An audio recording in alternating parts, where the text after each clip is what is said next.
All right, so now you have determined the destination and you have determined how you're going to know once the students reach that destination.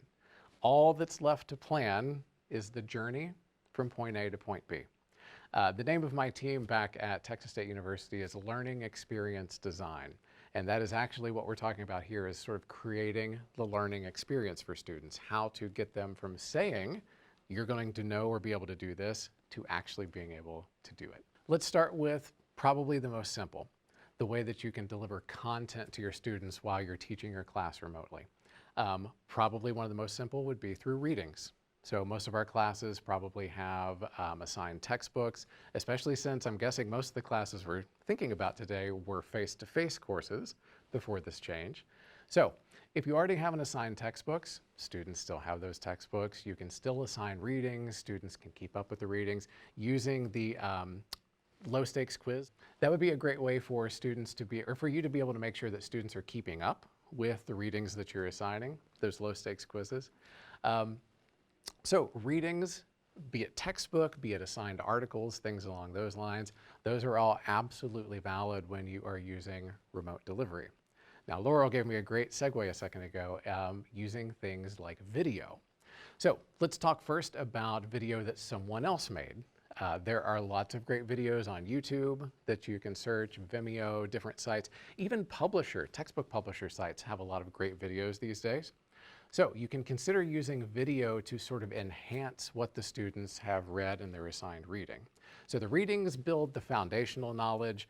The videos help enhance that knowledge through things like storytelling and demonstration. So consider using those kind of in conjunction with one another.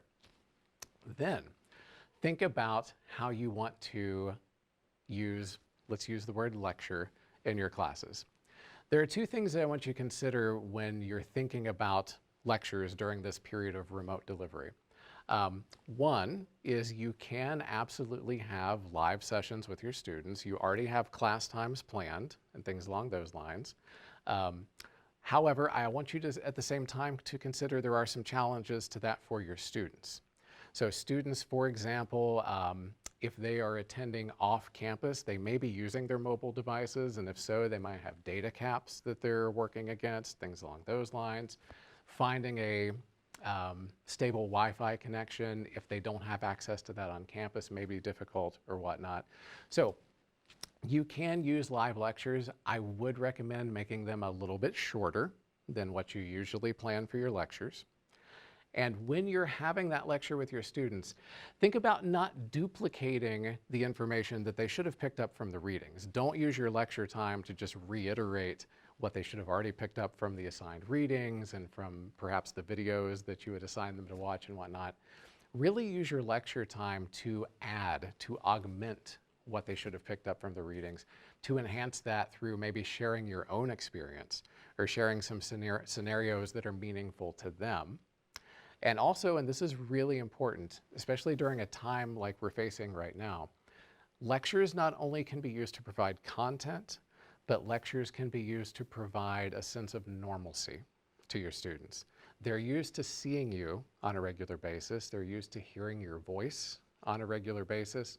You can use your lectures to keep that feeling of normalcy going, even during the time of remote delivery. So consider using a little bit of your lecture time to just acknowledge the challenges that you're facing right now, to give praise where it's due, and to basically give that motivation to keep going. Now, if you don't want to do live lectures, there are also tools that you can use to give recorded lectures. And if you want to consider using recorded lectures, the things that I would recommend that you think about is breaking your lecture content up into smaller chunks. None of our brains are wired anymore to watch anything that is 60 minutes long that is not interactive at this point. So students especially are used to watching things like YouTube videos that use different types of media, and it really uses a lot of storytelling elements and quick cuts and things like that. We're just not wired to sit and watch a person talk for 60 minutes. Consider chunking that lecture material up into smaller bits, and kind of what I'm trying to model for you today, there's cameras doing this, is talk a little, deliver the content, and then give the students a chance to apply it. So give them a chance to actually do what you're talking about.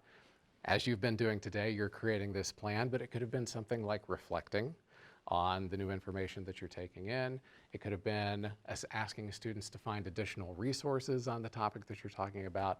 Basically giving them that intellectual break, that intellectual space to be able to encode and process what you're talking about.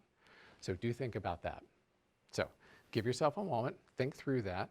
What are the types of things that you're going to provide to your students during that first week of remote delivery to help get them where you want them to be?